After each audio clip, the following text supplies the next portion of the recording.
Sparkle bridge palettes. What the heck is that? Well, this is a term I'm just going to coin to describe perhaps the palette that rests between a professional color analysis result that you have received versus one that you really wanted to be. I find that with the increase of, say, DIY color analysis and just color analysis popularity in general expanding, people tend to want to be a particular palette, and in many cases they get a professional color analysis result that is very different. And so I am going to coin the term sparkle bridge palettes to describe my recommendation if you're in this scenario for perhaps a palette that rests between your professional color analysis result and a result you really wanted to be. Color analysis,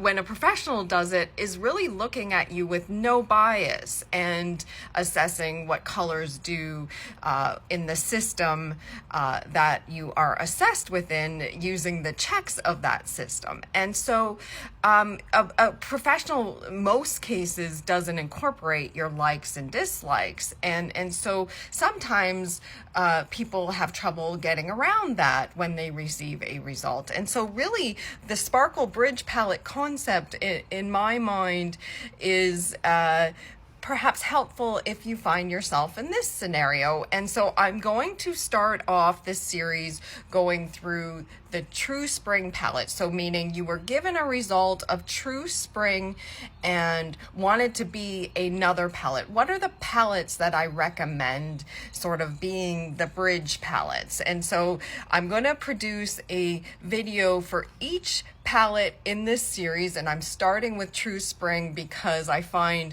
many people receive this result and at first are in shock. I find this, in terms of self-color analysis, to be one of the least arrived at palettes and very commonly arrived at in a professional color analysis. We'll also add on too that I find sometimes people get caught up in the naming of things versus actually knowing what the colors are. So hopefully the visuals in this video too will help you. I'll start with, let's say you were given a True Spring result and you really wanted to be a True Summer.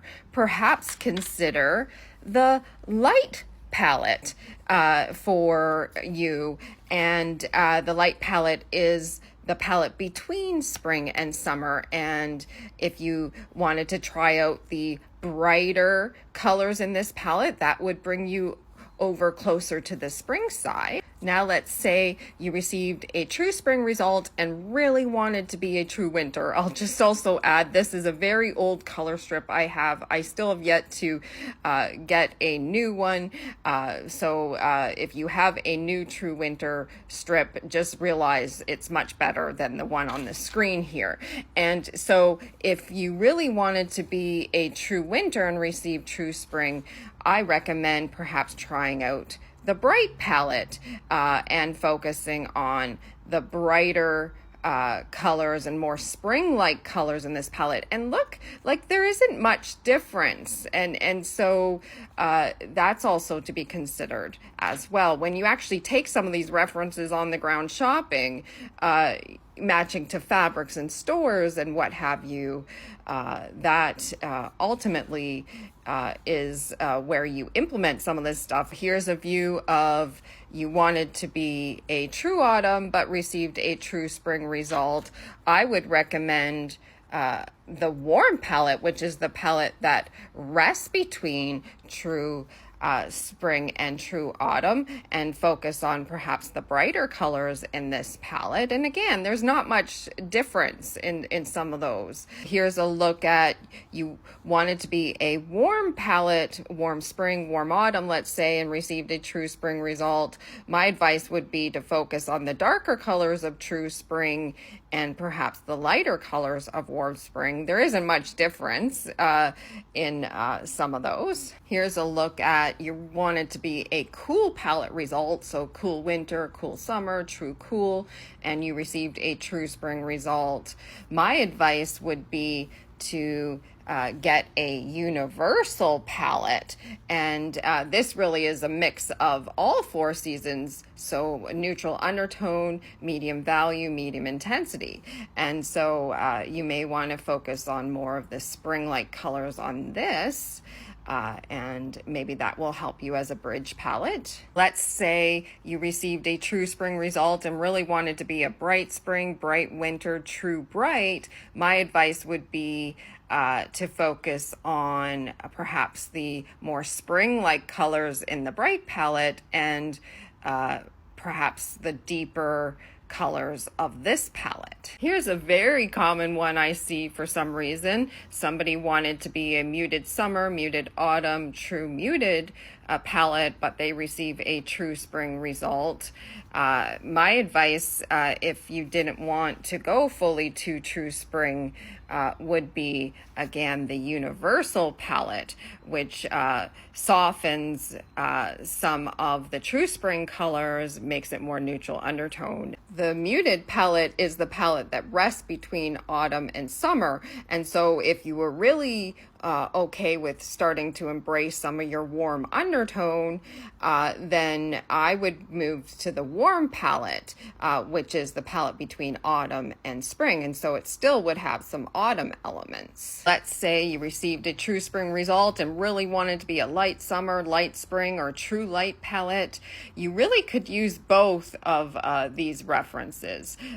So perhaps choose the brighter colors on the light palette and perhaps some of the softer colors on the true spring palette. Last scenario, so let's say you really wanted to be a deep winter, deep autumn, or true deep, and received a true spring result. This one's a little bit more difficult because there's such a wide value difference and undertone difference and intensity difference there. But my advice would be to get a universal palette as the middle ground for that scenario. I want to just repeat that this whole concept is really for those people who are not ready or not wanting to fully embrace the professional color analysis result received. It's a great middle ground sort of thing to bridge you to ultimately the professional result palette. Now, what about hair colors in all this? I believe that your natural hair color around the age of 20 is always one of your best hair colors. And so if you're somebody who is wanting to color their hair and what have you, my advice will always be to make it in the rough range of what your natural hair color was around the age of 20. Now, if you don't believe that, my advice would be to find a color analysis service who doesn't have that sort of belief in place around natural coloring. That statement, by the way, was only about colored hair. If you have your natural hair color and want to rock it now, in my view, that's always one of the best options. I'm also trained in color healing, so let's say you were really resistant to all the palettes I've had on the screen. My advice would be to start off with the greens in the palette, because green is a balancing energy in color healing and usually opens you up energetically to perhaps accepting other things. And I've used the word like in this video. It's a different concept than suit. I mean literally just like the colors on their own. And of course, all these references that have been on your screen are in the products area on my website if you're interested. I hope this series is going to help some of you as you process some of your color analysis results. Have a great day.